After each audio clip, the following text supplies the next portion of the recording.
কি মনে হচ্ছে ব্যাগপত্র নিয়ে কোথায় যাচ্ছি? বিদেশে? না। হ্যালো আসসালামু আলাইকুম এভরিওয়ান, কি অবস্থা সবার? 4 তারিখ বিকেলবেলা আমার হাজব্যান্ড টিকিট কেটে নিয়ে আসে, আমাকে সারপ্রাইজ দেয় এবং বলে আমরা কক্সবাজার যাচ্ছি। যে কথা সেই কাজ, 5 তারিখে রাতে আমাদের বাসের টিকিট ছিল।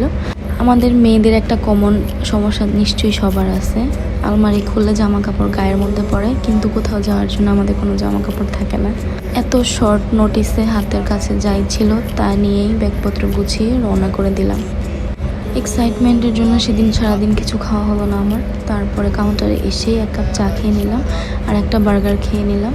তারপরে এই তো ইন টাইমে বাসটা চলে আসলো। তারপর আমরা বাসে উঠলাম। কোথায় এমন ঘর বৃক্ষতলে শুয়ে তোমার দুঃখ ছুঁয়ে বৃক্ষতলে শুয়ে। খুবই প্রত্যাশা করে বসেছিলাম যে ভালো একটা রেস্টুরেন্টে থামাবে, তারপর যাত্রা বিরতিতে একটু খাওয়া দাওয়া করবো, কিন্তু কেন জানি না সেদিন হানিফের এই বাসটি, এই রেস্টুরেন্টটাও ভালো, কিন্তু সেদিন এটার খাবারের কোয়ালিটি খুবই জঘন্য ছিল। তারপরে তো ফ্রেশ ট্রেশ হয়ে নিলাম, আর আমার তো মিরর দেখলে একটু ঢং করা লাগবেই। আমাদের বাস আর কোনো জায়গায় স্টপ হয়নি, এজন্য খুব ভোরে আমাদেরকে কক্সবাজার নামিয়ে দিল। তারপরে তো রওনা করে দিলাম হোটেলের উদ্দেশ্যে, কিন্তু দুঃখজনকভাবে আমরা কোনো হোটেলই পাই না। যেটা আমাদের কথা বলা ছিল সেটার আমরা আনফর্চুনেটলি বুকিং করতে ভুলে গিয়েছি, তাই আমাদেরকে কোনোভাবেই একটা রুম ম্যানেজ করে দেওয়া যাচ্ছিল না। এর ফাঁকে আমরা সকালে নাস্তাটা করে নিলাম। তারপর চলে গেলাম একটু বিচের পাড়ে পা ভিজানোর জন্য, কারণ আমাদেরকে ওনারা বলেছে যে 11টার দিকে একটা চেক আউট হতে পারে, ওটা হলে দেন আমাদেরকে একটা রুম দিবে। সমুদ্র দেখে তো আমার অবস্থা খারাপ, আমাকে কোনোভাবেই পানি থেকে উঠানো যাচ্ছিল না অ্যাজ ইউজুয়াল। তারপর প্রায় 2-2.5 ঘন্টার মতো আমরা বিচের পাড়ে বসেছিলাম। দেন আমাদের ওনারা ফোন দেয় যে একটা রুম খালি হয়েছে, বাট এই রুমে থাকার চেয়ে সমুদ্রের পাশে মশারি টানিয়ে কাঁথা বিছিয়ে থাকাটা অনেক অনেক বেটার। কিছু করার নেই, শুক্র শনিবার একটু রাশ থাকবেই অন সিজনে। তারপর হচ্ছে দুপুরবেলা বের হয়ে পড়লাম আলগনি রেস্টুরেন্টের উদ্দেশ্যে দুপুরের খাবার খাওয়ার জন্য।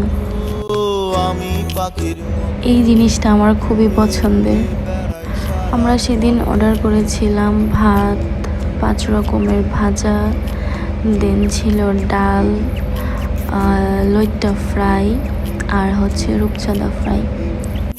খাবার নিয়ে আমি কিছু বলবো না, কিন্তু আমি জাস্ট কানে ধরছি আমি আর কোনো দিনও হাইপ তোলা কোনো রেস্টুরেন্টে যাব না। আলগনির খাবার আপনাদের কার কার কাছে ভালো লেগেছে অবশ্যই কমেন্ট করে জানাবেন। এই তো খাওয়া দাওয়া শেষ। ওদের টিস্যু বক্সে একটা নোট দেখতে পাই, যেটা আমার কাছে আসলেই খুবই ভালো লেগেছে, একদম ব্যতিক্রম ওদের খাবারের মান। যাই হোক, আপনাদের কার কার কাছে ভালো লেগেছে অবশ্যই জানাবেন। লাস্টে আচারটা খেয়ে আমার মুখটা ঠিক করলাম। তারপর আমরা রওনা করে দিলাম বিচের উদ্দেশ্যে। আমরা এখন আছি লাবণী পয়েন্টে, মেবি হ্যাঁ লাবণী পয়েন্টে। এটা ওয়েদারটা সেদিন খুবই সুন্দর ছিল। তারপর আমরা একটু এগিয়ে গেলাম সানসেট দেখার জন্য। সমুদ্রের সৌন্দর্য আসলে কোনো ভাষায় প্রকাশ করা যাবে না, জাস্ট এইটুকুই বলতে পারি সুবহানাল্লাহ। তারপর লাবণী পয়েন্ট থেকে বিচের ধার দিয়ে হাঁটতে হাঁটতে চলে আসলাম সুগন্ধাতে। সুগন্ধাতে এসে এগুলা কি দেখতেছি, মানুষ নাকি পিঁপড়ে? মানে মনে হচ্ছে ঢাকায় আর কোনো মানুষ নেই, সবাই চলে এসেছে কক্সবাজারে।